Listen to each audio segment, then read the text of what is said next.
Hello, I'm doctor Nagaraju, consultant dermatologist, cosmetologist and hair transplant specialist. ఈరోజు మనం alopecia గురించి తెలుసుకుందాం. అలోపేషియా అంటే ఏంటి? సో జనరల్గా హెయిర్ ఫాల్ని మనం మెడికల్ టెర్మినాలజీలో అలోపేషియా అనేది అంటాం. దీనిలో మనకి scarring alopecias and non scarring alopecias ఉంటాయి. నాన్ స్కారింగ్ అలోపేషియాలో మోస్ట్ ఆఫ్ ది మనం చూసేటివి బట్టతల and telogen effluvium. Telogen effluvium అంటే మనకి న్యూట్రిషనల్ డిఫెక్ట్స్ ఉండడం వల్ల ఫీవర్ తర్వాత, సర్జరీస్ తర్వాత, వెయిట్ లాస్ తర్వాత వచ్చే వాటిని టీలోజన్ ఎఫ్లూవియం అంటారు. అలా కాకుండా థర్డ్ టైప్ అనేది ఒకటి ఉంటుంది, అది అలోపేషియా ఏరియేటా అనేసి. దీన్ని మనం తెలుగులో పెయిన్ కోర్ కూడా అంటాం. అసలు దీనిలో నిజంగా పెయిన్లు అసలు ఉండవు.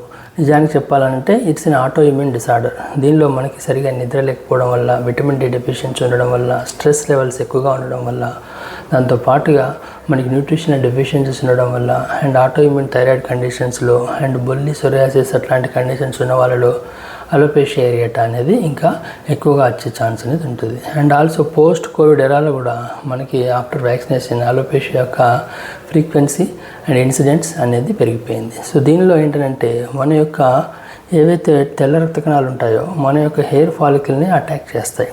జనరల్గా తెల్ల రక్త కణాల పని ఏంటంటే బాడీలో ఏదైనా ఇన్ఫెక్షన్ వస్తే, అది వైరస్ కావచ్చు, బ్యాక్టీరియా కావచ్చు, ఫంగస్ కావచ్చు, దాన్ని అటాక్ చేసేసి క్లియర్ చేసుకోవాలి.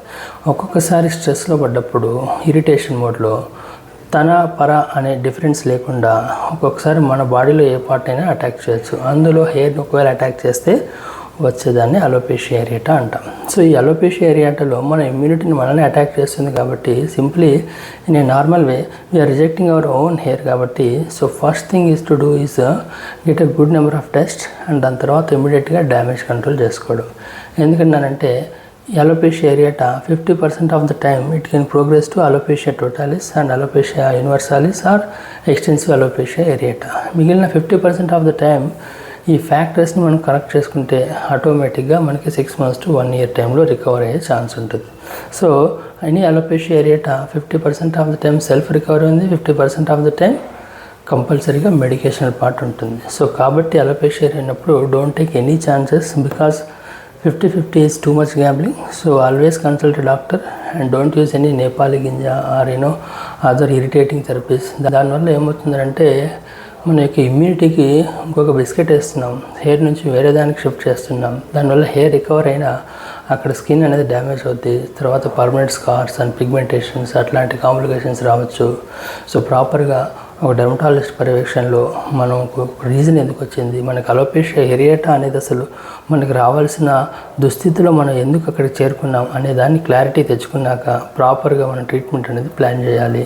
అండ్ ఆ ట్రీట్మెంట్ కూడా యావరేజ్గా 3 months to 1 year or 1.5 year ఉండొచ్చు.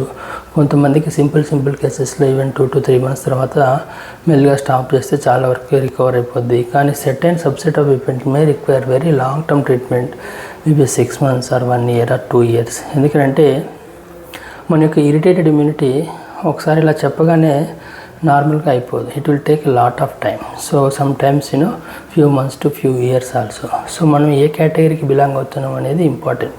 దీనిలో మనకి బ్యాడ్ ప్రోగ్నోస్టిక్ మార్కర్స్ కూడా ఉంటాయి. సో పర్టికులర్లీగా TSH అబ్నార్మాలిటీస్, యాంటీ-TPY antibodies, nail changes and also patterns of alopecia areata like sisaipho and ophiasis ఇట్లాంటివి, అంటే లైక్ బట్టతలలాగా, రివర్స్ బట్టతలలాగా హెయిర్ ఫాల్ ఉండడం అనేటువంటివి కూడా ఇంపార్టెంట్. సో అవి చూసుకుంటే వాటికి ట్రీట్మెంట్ అనేది యావరేజ్గా 6 months ఆర్ మేబీ 1-2 years అనేది కూడా పట్టుద్ది. సో పెయిన్ కొరకుడే కదా అనేసి లైట్గా తీసుకోవద్దు.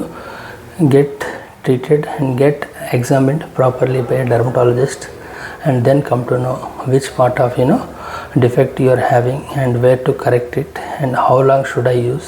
అండ్ ఒకవేళ జుట్టు వచ్చాక కూడా ఎన్ని రోజులు వాడాలి, ఎందుకంటే మందుల ద్వారా జుట్టు వచ్చాక మళ్ళీ మందులు బంద్ చేశాక వెళ్ళేలాగా ఉండకూడదు. సో దాన్ని కన్సాలిడేట్ కూడా చేయాలి.